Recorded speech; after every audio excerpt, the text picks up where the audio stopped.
আমার নাম মোহাম্মদ রফিকুল ইসলাম। আমার বাবার নাম খন্দকার মনসুর আহমেদ।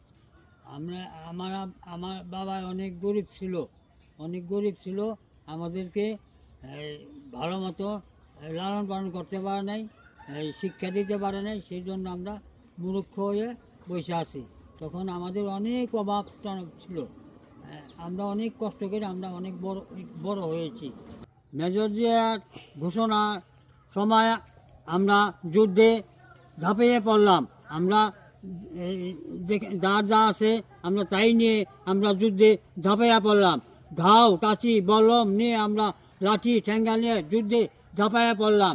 আমি যুদ্ধ করেছি, কিন্তু আমার এই যুদ্ধের কোনো আমি পরিবর্তন কিছুই পাইলাম না। আমার এখন বৃদ্ধ বয়সে এই কাঁচি নিয়ে আমার চোখে যাইতে হয়। কেন কেন আপনারা আমাকে একটু সাহায্য করলেন না? আমার দেখলেন না কেন?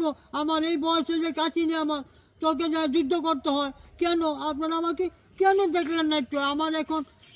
আমার এখন বয়স শেষ হয়ে যাচ্ছে, তারপরে আপনারা আমার কোনো সাহায্য করেন না। আমি দেশ গ্রামে থেকে কোনো রকম সাহায্য পাইলাম না। কেন আপনারা তো আমাকে দিকে একটু চান, আমার একটু দেখেন।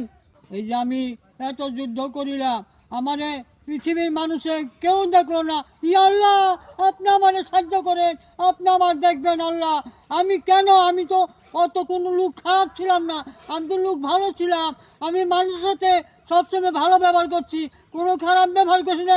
ইয়া আল্লাহ, আপনি আমাকে দেখেন আল্লাহ। ইয়া আল্লাহ, আপনি আমার দেখেন। পৃথিবীর মানুষ আমাকে কেউ দেখলো না, সমাজের মানুষ কেউ দেখলো না।